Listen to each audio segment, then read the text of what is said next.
A bit tricky, but let's try it. So we'll go for Vertex Paint and see. Got none. Can I create one? Yeah. So just go like that. Then it's down here. The cool thing here is that I can go into the light room, sort of. Don't move around here because that will move the light. Yeah, so I can take this one, activate it, that one, activate it, or deactivate.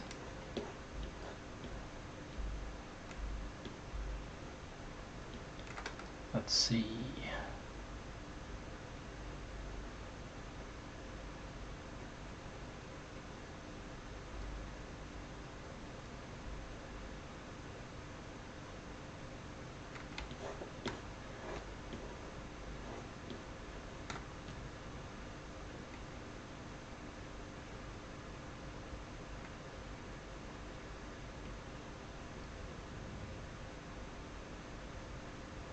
Okay, so let's just try this.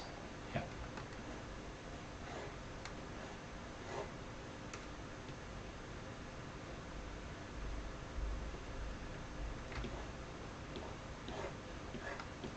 Okay, something like this.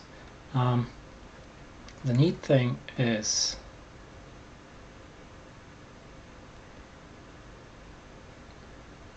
I'm not sure how to reset this, but anyway.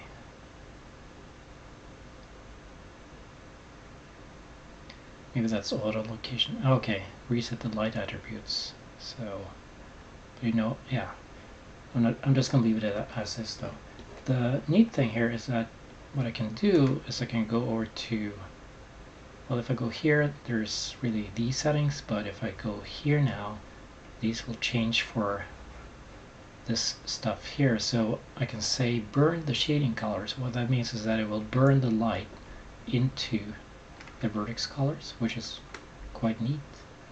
So burn shading colors, and there it is. Can just close this, save changes, yes. I don't think that's showing, so what I'm going to do is I'm going to go here and yeah, show that one. Wireframe shade, let's see, I think it should work. Yeah, there we go. A lot of these modes will not work, so, but wireframe shade and smooth shade should. What's quite obvious though is it's super dark, so what I'm going to do, go here, color, and brightness, contrast, move that up, also the contrast, apply, save. So yeah, you don't really need to close here to update it. The kind of bad thing is that when you save this, is that you save the changes to the model as well, or rather it can be a bad thing because you, like I said, you save the changes, so you might overwrite stuff, Vertex maps on your model. But yeah, I think this is kind of neat.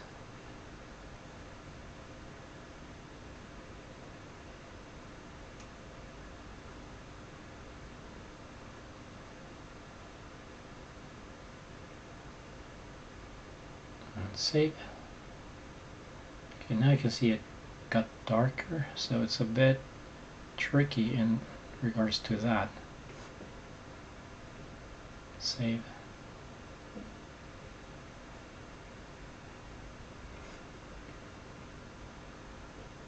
Save.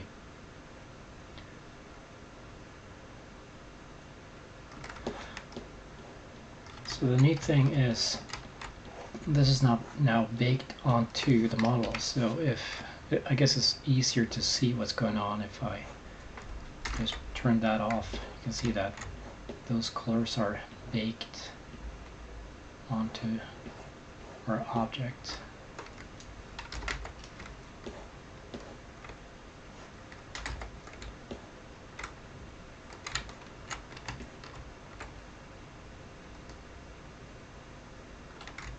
And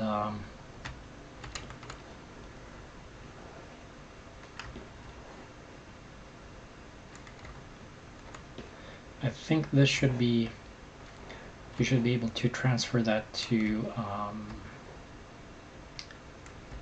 or bake this vertex map to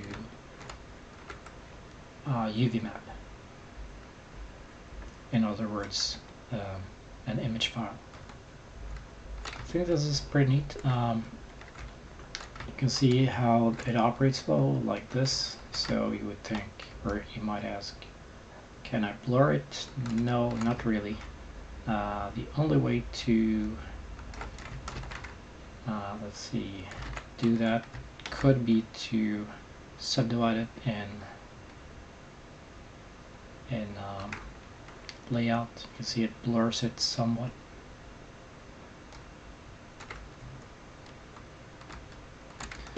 And well, the other option, of course, is to subdivide it first and then start vertex painting. But yeah, I guess I recommend that you can use this as a start point, and then you can bake that onto a UV map and fix a lot of it in Photoshop.